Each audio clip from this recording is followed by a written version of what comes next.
Hi everybody, welcome back to You're Not Crazy. Yes. We are here in beautiful Seattle, our skyline here. We're actually at a conference together on nutrition and mental health. So we're excited to share some stuff with you guys that we're learning, and some of the stuff we already kind of knew, but it's reinforcing to learn about how nutrition impacts our mental health, especially depression. So we're gonna switch gears this week and focus on depression. So first we'll introduce ourselves again. I'm Carrie Smith. I'm a licensed clinical social worker. Hi everyone, and I just right here, licensed psychologist. We do also want to give our disclaimer that this is not intended to replace treatment. If you are you having some mental health concerns, or if you feel like you're in crisis, please reach out for help. You can access a suicide prevention hotline, which is 988 instead of 911. For other emergencies, 988 is a suicide prevention hotline. So please reach out for help if you feel like you're having a psychiatric or a medical emergency. Yes, and also wanted to thank all of you from both of us for watching our anxiety series. And if you haven't, please do so, and we can post the information below.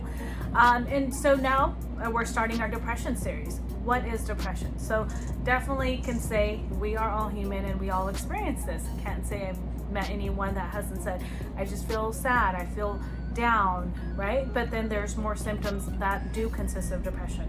It is that lonely, feeling alone, our energy levels change, feeling like our appetite has changed, our sleep has changed, and our self-perception, right? Our self-worth. It's like, oh, you know what? I don't know if I'm worthy of this. So there's a lot of things that change for us. These are just a few of the symptoms. Some of them also consist of changing in concentration, changing in things of, oh, I enjoyed hanging out and having dinner with my family every night, and now I'd rather be by myself. So those are some of the signs of depression. Yeah. And one of the things that we think is really important, especially since this is called You're Not Crazy, is that these symptoms are normal for all of us. And Jaspreet, you mentioned a little bit, like, we all feel sad. We all sometimes have trouble sleeping. Sometimes it depends on what's going on in our lives. And sometimes it depends on what's going on inside your body. And so what we want to highlight for you today is some of the first steps that we encourage you to take if you think you might have depression or you are experiencing some of these symptoms.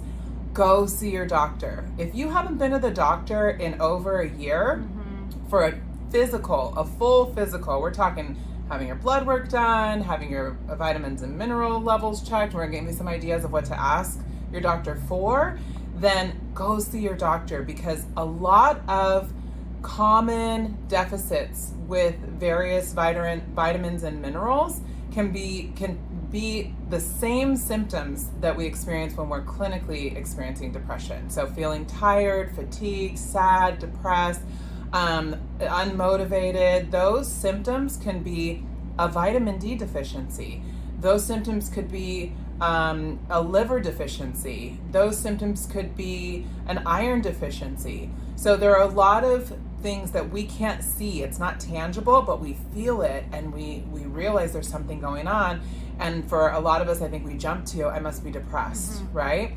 And so we want to encourage you, first step is go see your doctor. And this is what you're going to ask your doctor for. Yes. So some of the list, and Carrie, as she mentioned, we are in Seattle. We are wanting to build on getting to know the mind and body, right? We are all connected. Our head is connected to our body. What's going on with our organs does impact our mood, does impact our mental health. So some of the things when you go talk to your doctor, vitamin D, B12, checking your liver, kidneys, electrolytes, calcium, magnesium, blood sugar, thyroid, lipids. I was going to tell you what you need to ask for. Yes. So as Carrie mentioned, we're at a conference in Seattle, really trying to look at how mind and body are connected, how our organs are connected, and how it impacts our mental health. So some of the things to ask for when your lab workup is vitamin D, B12, liver, kidney, electrolytes, calcium, magnesium, blood sugar, thyroid, lipids, and hormone panel. And definitely, once the results come in, having that discussion with your doctor of, hey, where am I at? Am I in the standard range? And if you're not, low or high, what does that mean? How does that impact?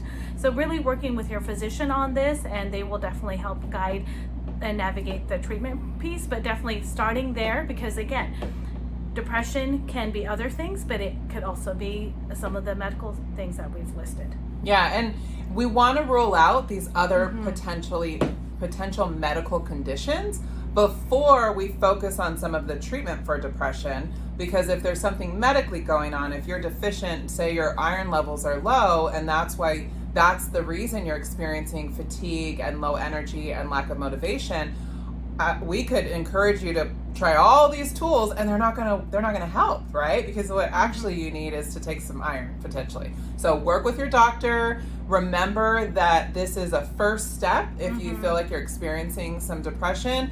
If you've experienced depression your whole life, that could be indicative that your body just naturally doesn't produce something with enough for you to feel optimal or feel good.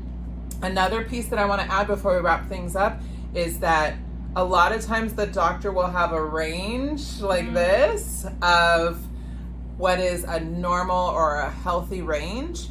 And if you look online, sometimes it's actually a little bit here. So for example, with, I think, is it vitamin D?